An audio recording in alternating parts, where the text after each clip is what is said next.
अब 28 मार्च को विधान मंडल का बजट सत्र समाप्त होने वाला है। अब बचे ही कितने दिन हैं? बीच में शनिवार रविवार होगा, अवकाश होगा, उसके बाद फिर जो भी कार्य दिवस बचते हैं। तो इसमें अब तक जो चर्चा हुई उसमें कुछ खास बातें हैं। आपको याद होगा बिहार में ये शिक्षक की नियुक्ति का ये पहले नियोजन हुआ था। संविदा पर बहाली हुई थी, मानदेय पर बहाल हुआ था। 1500 रुपये से ये शुरुआत हुई थी और मानदेय पर बहाली हुई। फिर उसके बाद संविदा के बाद नियोजित शिक्षक हो गए और नियोजित शिक्षक के बाद अब सरकारी कर्मी का दर्जा इसी साल 1 जनवरी से लोगों को मिलना शुरू हुआ। उधर बीपीएससी शिक्षक अब तक जो 3 चरणों में बहाली हुई है वो सब तो बीपीएससी शिक्षक सरकारी कर्मी शिक्षक के रूप में ही बहाल हुए, सरकारी कर्मी ही कहलाएंगे। दर्जा मिला, सुविधा मिलेगी, जो भी। तो ये सारी बात तो है अपनी जगह, लेकिन शिक्षकों की जो उम्मीद जगी थी वो कोई उम्मीद खास करके वेतन लेकर पहले बात मैं आपसे करूँ कि बिहार के शिक्षक को कोई पे ग्रेड नहीं है। जैसे राज्य के कर्मचारियों को पे ग्रेड होता है वैसे उनको पे ग्रेड है नहीं। तो बिहार के शिक्षक को तो 7वां वेतन का ही लाभ, 7वां वेतन का रूप ही वेतन नहीं है, उनके लिए पे मैट्रिक्स है। बिहार में शिक्षकों के लिए खासकर शिक्षक संगठनों ने भी इसी अनुरूप समझौता भी किया, मान लिया था। तो उनको मूल वेतन 25,000, 28,000, 31,000, 32,000 इसी तरह से ना है। और फिर इसके बाद डीए, हाउस रेंट, यही मिलता है। अब सरकारी कर्मी हो गए हैं तो उनको पीएफ कटेगा, एक ही नई सुविधा होनी है। लेकिन पे मैट्रिक्स है, पे ग्रेड नहीं है। तो अभी 8वां वेतन आयोग भी केंद्र सरकार ने गठन करने की घोषणा कर रखी है और जनवरी 26 से 8वां वेतन आयोग लागू होना है। तो स्वाभाविक केंद्र सरकार के कर्मचारियों के लिए पहले केंद्र सरकार लागू करती है और उसी अनुरूप बिहार सरकार ने भी तो फैसला कर रखा है, समझौता है कि जब केंद्र कर्मचारियों का जो वेतन आयोग के सिफारिश लागू होगी तो हम उसी अनुरूप बिहार में भी लागू करेंगे। तो बिहार में कर्मचारियों को, सरकारी कर्मचारियों को 7वां वेतन आयोग का तो लाभ मिल रहा है, लेकिन लाभ सरकारी कर्मी बनने के बाद ही बिहार के शिक्षकों को कहाँ मिलना है। तो इस संबंध में विधानसभा में चर्चा हुई, सवाल उठे। तो शिक्षा मंत्री ने साफ साफ विस्तार से बता दिया कि हम तो भाई मानदेय था, मानदेय बढ़ाए समय पूरा विस्तार से उल्लेख किया और कहा कि भाई तुम उनके लिए पे मैट्रिक्स लागू है, वो 7वां वेतन आयोग से कहाँ गवर्न होते हैं। हाँ, ये है कि जब 8वां वेतन आयोग आएगा तो फिर फिटमेंट कमेटी बैठेगी, शिक्षा विभाग, वित्त विभाग को प्रस्ताव भेजेगा और फिर उसके लिए कुछ एक भरोसा दिलाया कि उनके वेतन बढ़ेंगे। मतलब मूल वेतन में कुछ बढ़ोतरी होगी लेकिन पे ग्रेड तो मिलना नहीं है। तो एक जो एक उम्मीद थी वो लागू होने से रही कि शिक्षकों का वेतन मतलब वेतनमान नहीं लागू होने जा रहा है। ये साफ तौर पर शिक्षा मंत्री ने बात कह दी। जब 7वां वेतन आयोग वेतनमान नहीं है तो 8वां वेतन आयोग भी बनेगा, राज्य कर्मचारियों को मिलेगा, लेकिन शिक्षक राज्यकर्मी बनने के बाद भी वो वेतनमान नहीं मिलना है। एक और भी जो परेशानी अभी है कि खास करके कई तरह से बहाल जो अभी तक नियोजित शिक्षक 3.5 लाख थे, तो 2 चरणों में जो विशिष्ट शिक्षक के रूप में सब बहाल हुए हैं। परीक्षा दी 2 बार, 2 सक्षमता परीक्षा हुई।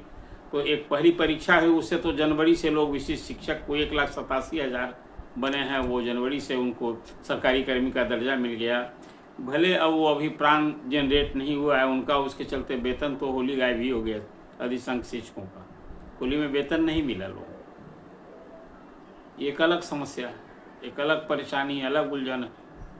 अब सेकेंड फेज में जो सक्षमता परीक्षा किए हैं वो मार्च से उन लोगों का सबको अब ज्वाइनिंग का हुआ, 1 मार्च से 7 मार्च तक ज्वाइन करना है। तो स्वाभाविक रूप से जो बाद में परीक्षा दिया विशिष्ट शिक्षक, तो उनसे जूनियर हो गए 2 माह का कम से कम की स्थिति आप देख लीजिए। ये उलझन परेशानी एक अलग है ही।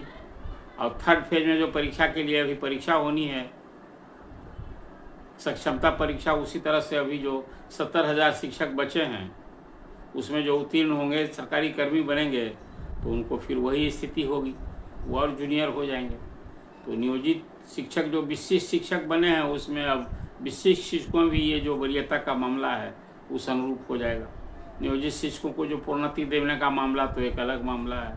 शिक्षकों के ट्रांसफ़र को लेकर के जो 1,90,000 शिक्षक ने जो आवेदन दे रखा है, पिछले ही साल दिसंबर में दिया था और जनवरी बीत गया, फरवरी बीत गया और मार्च भी अब बीतने ही को है। तो अभी तो कैंसर रोग से पीड़ित प्रभावित ही शिक्षकों का ना ट्रांसफ़र हुआ है। और जो वहाँ गति है, जो प्रक्रिया अपनाई गई है, पहले भी मैंने चर्चा की थी, हालांकि ये बड़ा घोर निराशाजनक बात दिखती है।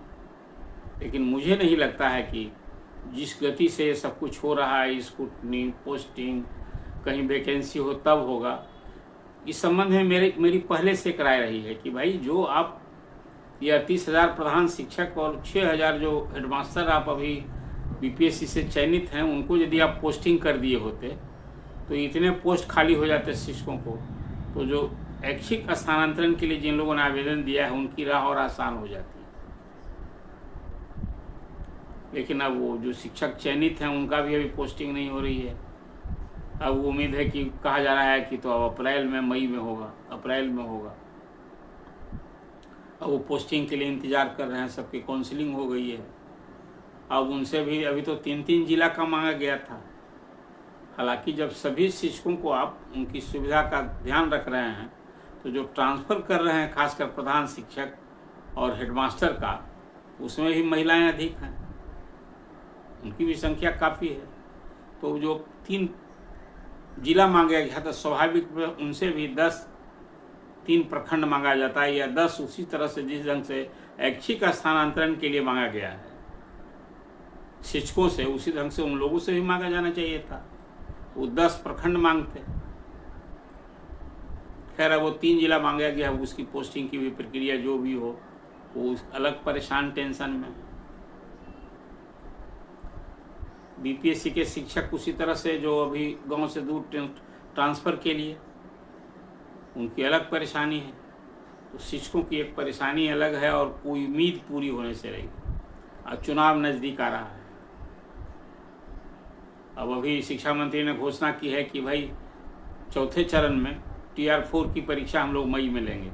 और एक बड़ी बात और कह दी कि भाई TR3 में जो अभी रिजल्ट हम लोग ने किया और उसमें जो लोग उम्मीद लगाए थे कि सप्लीमेंट्री रिजल्ट देंगे, तो अब नहीं होना जाना, वो हम नहीं करने जा रहे हैं। और उसके लिए अब है कि TR4 में ही वो सारे पोस्ट के लिए जो खाली रह गया है उसको हम बहाल करेंगे। लेकिन एक अब बड़ा सवाल है, वो ये सवाल है कि जब आप TR4 लेने जा रहे हैं, चतुर्थ चरण की परीक्षा बीपीएससी लेगा मई में, तो उसके पहले बिहार स्कूल एग्जामिनेशन बोर्ड को पात्रता परीक्षा पहले लेनी चाहिए, ताकि जिन शिक्षकों ने ट्रेनिंग कर रखी है, जिन अभ्यर्थियों ने जो शिक्षक बनना चाहते हैं, तो उनके लिए भी मार्ग प्रशस्त हो। बिहार स्कूल एग्जामिनेशन बोर्ड ने तो कहा था कि हर साल 2 बार हम परीक्षा लिया करेंगे। तो इसलिए अभी TR4 के पहले वही परीक्षा पहले लेकर के रिजल्ट कर देना चाहिए, तो उन्हें एक बड़ा अवसर मिलेगा। और डोमिसाइल नीति की बात तो अपनी जगह है, उसकी चर्चा कितनी बार सरकार जब भी मान ही चुकी है कि भाई हम पहले चरण में जिस ढंग से जो स्टैंड है नीतीश गवर्नमेंट का कि मेधा के लिए हम पूरे देश भर के अभ्यर्थियों को अवसर दे रहे हैं और गैर संवैधानिक होगा, उसको लागू करना ठीक नहीं होगा, तो डोमिसाइल नीति तो लागू होगी नहीं। तो कुल मिला जुला कर अभी शिक्षक अलग परेशान, अभ्यर्थी अलग परेशान,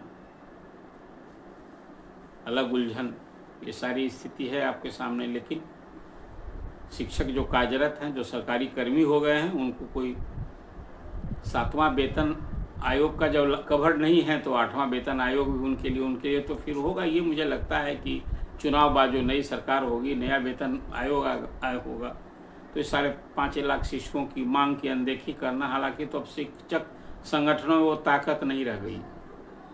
4 कैटेगरी के बिहार में जब शिक्षक हो गए हैं तो अलग अलग वो एकजुट सभी हैं नहीं। एक और जहाँ वेतनमान वाले शिक्षक, नियोजित शिक्षक, बीपीएससी वाले शिक्षक जो विद्यालय अध्यापक कहते हैं, और फिर ये विशेष शिक्षक। कुल मिला जुला कर। लेकिन ये सारे संपूर्ण 5.5 लाख से अधिक शिक्षकों की जो ताकत है या आज भी जो निराशा है, उन्हें जो परेशानी है, ये चुनाव में क्या उनका रुख रवैया होगा, ये एक अलग सवाल है कि शिक्षक भी शिक्षक के रूप में कि एक वोटर के रूप में जो जातु समूह में बट करके लोग वोट देते हैं, अपना वो दर्द भूल जाते हैं। ये एक सवाल तो है ना। तो ये शिक्षकों की जो परेशानी है, जो उलझन है, एक अलग है। अभी मैंने एक खबर देखी कि आजकल पोस्ट से अटेंडेंस बनता है और उस स्कूल में अटेंडेंस दर्ज किया और नहीं भी वो स्कूल में काम किया, हाजिर है, और वहाँ अटेंडेंस लिया ही नहीं। तो ऐसे हजारों की संख्या में शिक्षकों से शो कॉज किया गया है। अभी सिस्टम की गड़बड़ी के कारण वो जो अटेंड किया है, स्कूल में पढ़ा रहे हैं, उनको भी वहाँ एब्सेंट डिक्लेयर हो गए। अब उस सबको शो कॉज किया गया है। कई जिलों से ऐसी खबरें आई हैं।